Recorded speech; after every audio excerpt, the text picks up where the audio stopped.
students, myself Dr. Deepmala, Assistant Professor Mathematics, MLN College, Yamunanagar. Today's topic of presentation is on numerical only. Last time जो मैंने आपको बताया था video में statics के बारे में और forces acting at a point, how to find resultant of two forces acting at a point using parallelogram law and how to find direction of the resultant. So उसमें हमने क्या किया था, let me recall all this.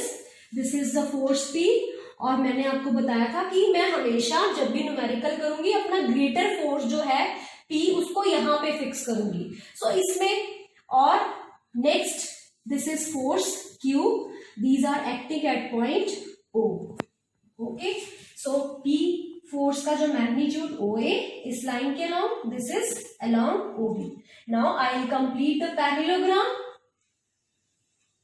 This is also Q, this is P, and using parallelogram law of forces, the resultant of these two forces is also given by the diagonal. So this is resultant. And what was the formula which we did?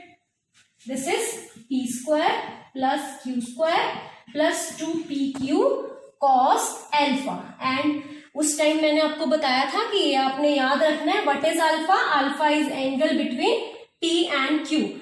And R makes an angle theta with the P. So what was tangent theta? Tangent theta is Q sin alpha upon P plus Q cos alpha. So ये मैंने अभी recall किया है जो मैंने last time करवाया था आपको. अब इसके बाद हम इस न्यूमेरिकल पे आते हैं.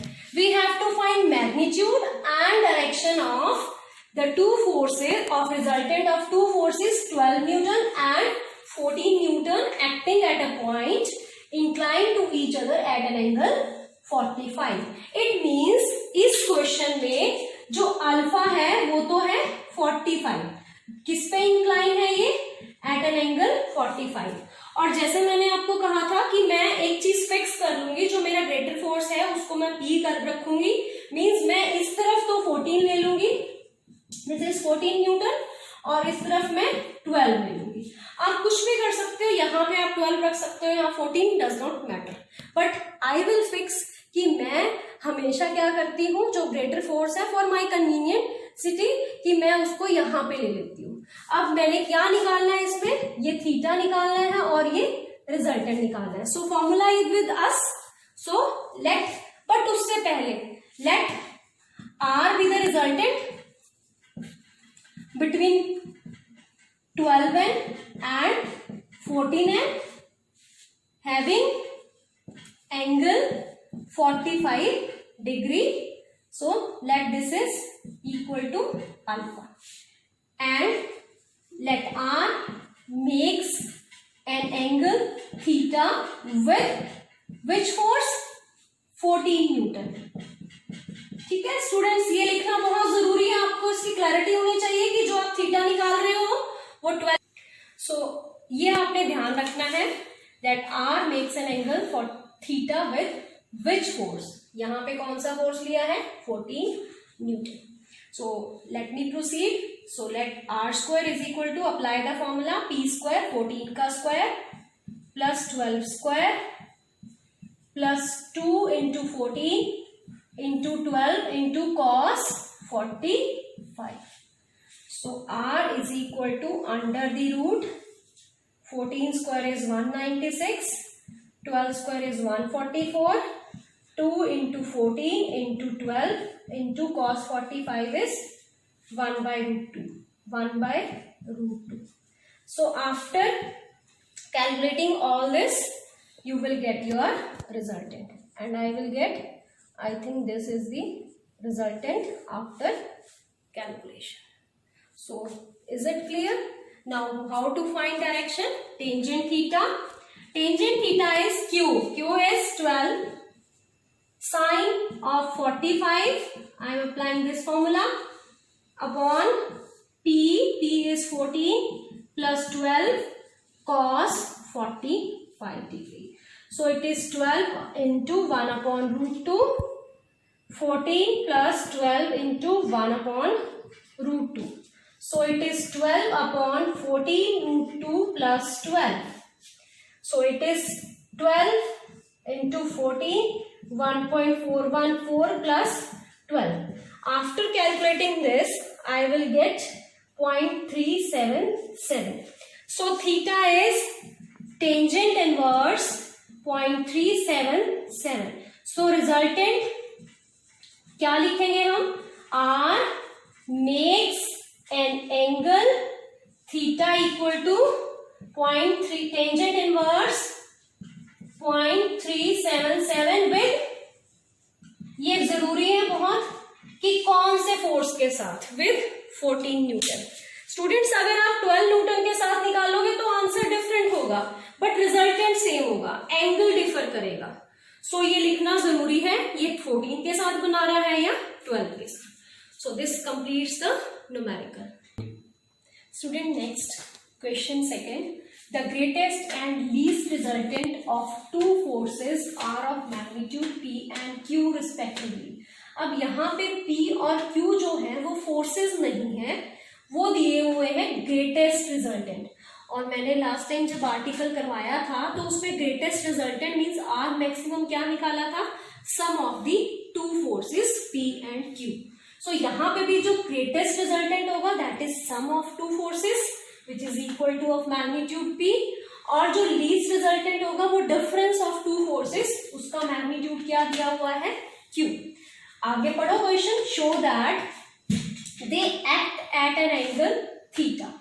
अब कौन एक्ट कर रहा है थीटा पे? वो दो forces, two forces, they acting at an angle theta. और आपने क्या निकालना है? The resultant is of magnitude this. So हमने रिजल्टेंट फाइंड आउट करना है. सो सॉल्यूशन में अब हमें फोर्सेस दिए नहीं हुए, तो let F1 and F2 be the two forces. और एक बात, जो चीज हम क्वेश्चन में हमें नहीं गिवन होती और जिस चीज को हम लेट कर लेते हैं क्वेश्चन में, आंसर में वो चीज हमें रिमूव करनी होती है. जब हम उसको रिमूव इलिमिनेट कर देते हैं तो we will get the answer. देखो हमने F1 F2 को हमने लेट किया और आंसर में कहीं F1 F2 नहीं है. तो this is the basic idea how to find the answer जो हम लेट करते हैं. अभी आप देखना आगे भी जो चीज मैं लेट करूंगी बाद में या तो उसकी वैल्यू पुट करूंगी या उसको इलिमिनेट करूंगी. So let F1 F2 be the two forces and R B the resultant of these forces.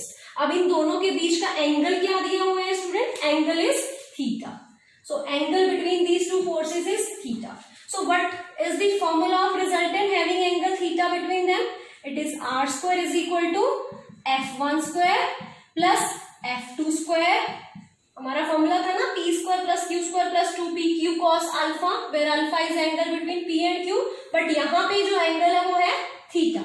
So it is 2F1 F2 cos of theta. Equation 1. और हमें क्या गिवन है इसमें? Given is maximum greatest resultant R maximum is equal to क्या होता है? Sum of forces F1 F2. इसका magnitude क्या है? P. और हमें क्या गिवन है? R minimum F1 minus F2. और इसका मैग्नीट्यूड क्या है? Q. और मैंने आपको ये पहले ही कह दिया था कि जो चीज हम लेट करते हैं उसको हम एलिमिनेट कर देते हैं. So I will eliminate F1 and F2. That is, I will write F1 and F2 in terms of P and Q because P and Q is given to us. So what is F1? Adding these two, F1 is half of P plus Q by adding the two equation, and by subtracting what is F2? Half P minus Q. So F1 F2 की value आ गई आपके पास. अब आप क्या करोगे? F1 F2 की value इस वाली इक्वेशन में डाल दोगे. सो लिखो F1 F2. So R square is equal to F1 means 1/4 P plus Q whole square plus 1/4 P minus Q whole square plus 2 1/4 P plus Q P minus Q cos of theta. So students, after this step we are here. It is 1/4 outside, p plus Q का whole square is p square plus Q square plus 2pq, यहाँ पे p square plus Q square minus 2pq, so we will get 2p square plus 2q square, और and here it is 1/4 outside, it is 2 times p plus q, p minus q is p square minus q square, so 2 is common, so it is half p square plus q square plus p square cos theta minus q square cos theta. So let us combine now p square 1 plus cos theta plus q square 1 plus half outside 1 minus cos theta. So what will you get? It is half p square 1 plus cos theta is 2 cos square theta by 2 or 2 sin square theta by 2. So after cancelling, after completing 2 cancels, so it is p square cos square theta by 2 plus q square sin square theta by 2, and r is under the root p square cos square theta by 2 plus q square sin square theta by 2, और यही हमें चाहिए था. This is the required result. Question third, the resultant of forces P and Q is R. If Q is doubled, R is doubled. If Q is reversed, R is again doubled. Show that P square, Q square, R square is 2:3:2. Students, यहाँ पे आपके पास दो forces हैं P और Q जिसका resultant R है. तो यहाँ मैंने ड्रॉ किया है. This is force P, this is force Q acting at a point. Complete this parallelogram again using parallelogram law of forces. The resultant is given by the diagonal. So this is the first. The resultant of two forces P and Q is R. अब इसका angle हमें given नहीं है कि P और Q का के बीच का एंगल क्या होगा. So let us suppose the angle between P and Q is alpha. Let angle between P and Q be alpha. Now next, अब अल्फा अगर एंगल है इनके बीच का, Q is double, next is Q is double. So Q को double करो. Q double means जितना यहाँ पे है उससे ही आगे उतना ही एक्सटेंड कर दो इसको. So this is Q is double. Okay, अब Q डबल हो गया तो अब देखो P सेम है, क्या इफेक्ट आएगा फिर से. P और Q both are acting at point O. अब एंगल तो सेम ही रहेगा alpha, so no change in alpha. Complete this again. So this is our new resultant which becomes double. So R dash is new resultant which becomes twice of the previous one. Next अब देखो Q is reversed. अब Q को क्या कर दिया, reverse कर दिया. अब जो ये Q इधर था इसको इधर रिवर्स कर दिया आपने. This is Q now. Q is reverse, R is again double. अब देखो Q जब रिवर्स किया तो आपका जो एंगल है P और Q के बीच का, या तो आप इसको चेंज कर दो या तो ये एंगल चेंज होगा. कैसे, ये लीनियर पेयर पे ये अल्फा तो ये 180 माइनस अल्फा, या तो आप इस एंगल को चेंज करो, या फिर अगर मुझे ये एंगल सेम रखना है तो मैं जो ये Q इस तरफ प्लस Q है ये ऊपर की तरफ क्या हो जाएगा, minus Q. Clear students. So Q और माइनस Q और P के बीच में थर्ड केस में एंगल कितना आया, अल्फा. और अगर आपने Q को पॉजिटिव रखना है तो Q और P के बीच में एंगल ये बना लो. सो मैं क्या करूंगी, Q को रिवर्स मींस Q की जो डायरेक्शन है अगर इस तरफ Q है तो इस तरफ माइनस Q लेके एंगल को सेम रखूंगी तीनों केसेस में. ठीक है स्टूडेंट्स. तो लिखो केस वन. केस वन क्या था आपके पास, केस वन में resultant is R. R square is equal to P square plus Q square plus 2PQ cos alpha, part one. Case two पे आ जाओ. केस टू पे क्या था, केस टू में R डबल हो गया था 2R, P से Q भी डबल हो गया plus 2P into 2Q means 4PQ cos of alpha. Alpha फिर से सेम है. This is second. नेक्स्ट अब अगर आप आओ थर्ड पे, केस थर्ड क्या है, डायरेक्शन रिवर्स हो गई। Q और P के बीच का एंगल या तो आप ये लोगे, ये अल्फा है तो ये 180 माइनस अल्फा, या फिर P और माइनस Q के बीच का एंगल अल्फा। तो P और माइनस Q के बीच का एंगल अल्फा मैं सेम रख रही हूं। थर्ड केस में भी R is again double, 2R, P remains the same, Q को minus Q plus 2P into minus Q cos alpha. So मैंने अल्फा को सेम रखा तीनों केसेस में। क्लियर? अब हमने इसको सॉल्व करने हैं। एड फर्स्ट एंड थ्री को अगर हम ऐड करते हैं, this is 5R square is equal to 2P square plus 2Q square. So equation is 2P square plus 2Q square minus 5R square is equal to 0। This is equation I think 4। अब next देखो equation, adding, multiplying this with 2, this with 2, 3 with 2 and add to second. So multiplying third with 2 and add to second. So क्या आ जाएगा? यहाँ पे 4 है, 4 into 2 8 plus 4 12R square is equal to, this is 2 plus 3,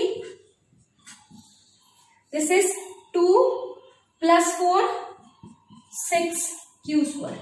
This is minus 4 plus 4, this cancels.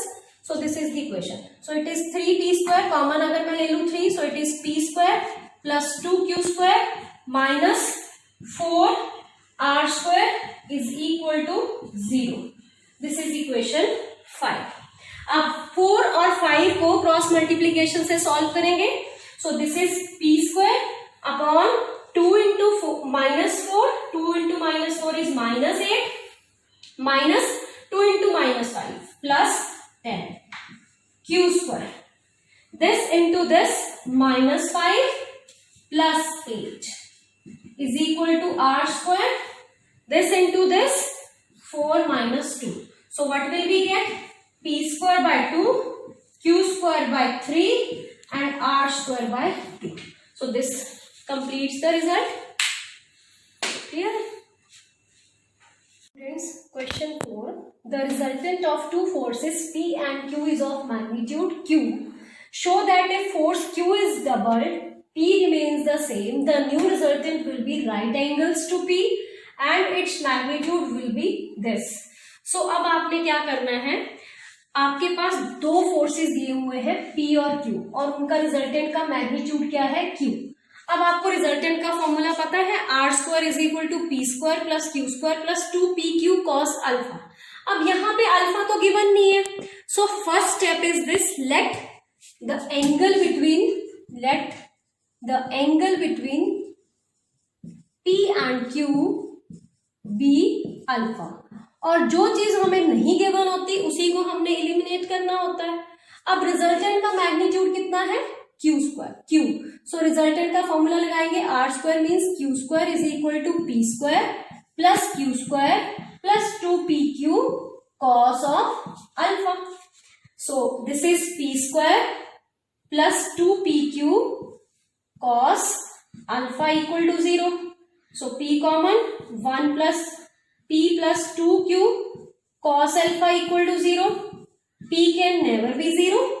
So cos alpha की value आ गई हमारे पास minus P upon 2Q, number 1। So यहां तक हमने कर लिया with the help of this जो आपको स्टेटमेंट गिवन है। अब मैं इसको डायग्राम से बता रही हूं कि आपके पास क्वेश्चन में है क्या this is force P, this is force Q, they are acting at a point O। इनके बीच का एंगल मैंने लेट किया अल्फा। नेक्स्ट उसने कहा है Q इज डबल। पहले मैं इसको कंप्लीट कर रही हूं, let this complete the parallelogram. This is the resultant और इस रिजल्टेंट का मैग्नीट्यूड आपको क्या गिवन था Q be the magnitude of this resultant. उसके बाद सेकेंड वो कहता है this force Q is double, इसको जितना ये है उतना ही और ऊपर कर दो, this Q is double. Now the total force is 2Q, double कर दिया Q प्लस Q, ये टोटल कितना हो गया 2Q। ठीक है जी, the force is double, Q is double, P is the same, the new resultant. अब न्यू रिजल्टेंट कैसे फाइंड आउट करेंगे, They are still acting at this point too. Complete the parallelogram. This is the diagonal. So this is the new resultant. Let us say R dash. So the new resultant will be at, क्या proof करना है? This new resultant will be right angles to P. Means ये जो अब आपका angle है theta, ठीक है, ये कितने का प्रूव करना है आपने? 90 डिग्री का. अगर आप इसको 90 डिग्री प्रूव कर दो तो न्यू रिजल्टेंट R डैश और ये P जो है ये क्या हो जाएगा? परपेंडिकुलर हो जाएगा. सो इसलिए अब यहां पे आ जाओ. Let theta be the angle which resultant, new resultant R dash makes with P. So what is the formula? Tangent theta is equal to Q. अब Q क्या हो गया है? 2Q sin alpha. अब अल्फा तो सेम ही है, alpha पे कोई फर्क नहीं पड़ा. P plus 2Q cos alpha. Take value of cos alpha from 1. So it is 2Q sin alpha upon P plus 2Q cos alpha is minus P upon 2Q. So what will we get? We get 2Q sin alpha upon 0. Something finite upon 0 is infinity. So this is tangent theta is equal to infinity, means theta is tangent inverse infinity. So theta is pi by 2. So this proves the first part, that the new resultant will be right angles to P. अब resultant का magnitude भी निकालना है. So magnitude R dash square is equal to P square plus 2Q का whole square plus 2P into 2Q into cos alpha. Cos alpha की value यहां से put कर दो. So it is P square plus 4Q square plus 4PQ. Cos alpha is minus P upon 2Q. After solving this, we will get 4Q square minus P square. So what is R dash? R dash is under the root 4Q square minus P square. So this completes the complete question. Students, fifth question. The resultant of two forces P and Q trisects the angle between them. Question fifth. The resultant. Question 5. The resultant of two forces P and Q trisects the angle between them. Show that if P is greater than Q, then angle between them is 3 cos inverse P upon 2Q and the resultant is P square minus Q square upon Q. So students, यहाँ पे हमारे पास P और Q के बीच का जो angle है वो इसने कहा है the resultant. This is our resultant. Parallelogram law से P and Q are acting at a point. Complete the parallelogram. This is the resultant and this resultant trisects the angle between P and Q. और दूसरी क्या condition given है? P is greater than Q. P greater than Q का मतलब जो बड़ा force, ये जो रिजल्टेंट है वो बड़े फोर्स की तरफ मोर इंक्लाइन होगा. तो अगर मैंने लेट कर लिया कि इन दोनों के बीच में एंगल 3 अल्फा है तो ये 1/3 मीन्स ये अल्फा हो जाएगा. ठीक है, और ये क्या हो जाएगा ऑटोमेटिकली 2 अल्फा. अब मैंने इसको 3 अल्फा क्यों लिया? To avoid fractions. अगर मैं यहाँ अल्फा लेती तो इसको अल्फा बाय 3 ले लेती. ठीक है, so to avoid fractions I have let the angle between the two forces P and Q be 3 alpha. So let the angle between P and Q be 3 alpha. So हमने क्या निकालना है? The angle 3 alpha. ठीक है, angle between P and Q. अब देखो इसमें relation क्या दिया हुआ है कि resultant makes an angle alpha with P.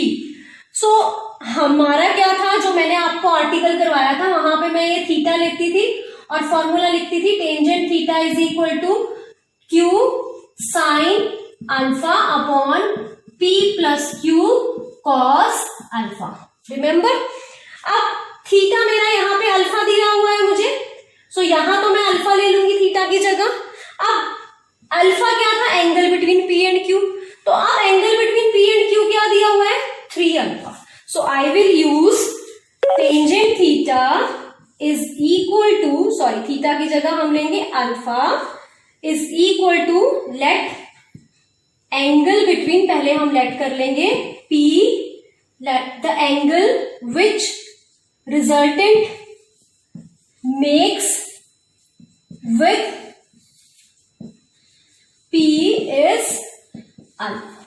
ठीक है, so tangent alpha is Q sine angle between P and Q is 3 alpha, P plus Q cos 3 alpha. So now solve this to find alpha, क्योंकि जो चीज हमने निकालनी है, हमने क्या निकालना है, angle between them is 3 alpha. Alpha is cos inverse P upon 2Q, ये हमने प्रूव करना है. सो टेंजेंट अल्फा को हम लिखेंगे sign alpha upon cos alpha which is equal to Q. What is formula for? अब sin 3 अल्फा का formula क्या होगा, 3 sin alpha minus 4 sin cube alpha. ठीक है जी, upon P plus Q. Now cos 3 alpha का फॉर्मूला लगा दो, 4 cos cube alpha minus 3 cos alpha. So यहां पे sin अल्फा कॉमन, इस sin अल्फा के साथ कैंसिल हो जाएगा. So it is 1 upon cos alpha is equal to Q, 3 times Q minus 4Q sin square alpha. So next, this is P plus 4Q cos cube alpha minus 3Q cos alpha. So let us solve this. This is P plus 4Q cos cube alpha minus 3Q cos alpha is equal to 3Q cos alpha minus 4Q cos alpha into sin square alpha. Sin square alpha को हम लिख सकते हैं 1 minus cos square alpha.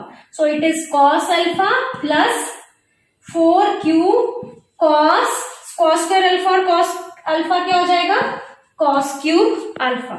So this cancels with this. So we are left with P is equal to ये इधर 2Q cos alpha. So cos alpha is P upon 2Q and alpha is cos inverse P upon 2Q. और यही हमने निकालना था. So angle between P and Q is 3 alpha, that is 3 cos inverse P upon 2Q. So this is our first part. अब second part के लिए we want to find the resultant. Resultant R square is equal to, now let the resultant is R, let the resultant be R. Next part के लिए prove करना है, let the resultant R square P square plus Q square plus 2PQ cos 3 alpha. ठीक है जी, so it is P square plus Q square plus 2PQ cos 3 alpha is 4 cos cube alpha minus 3 cos alpha, and we have value of cos alpha as P upon 2Q. Substitute value of cos alpha. After solving you will get R square is equal to P square minus Q square upon Q का whole square. So R is P square minus Q square upon Q. This proves the result.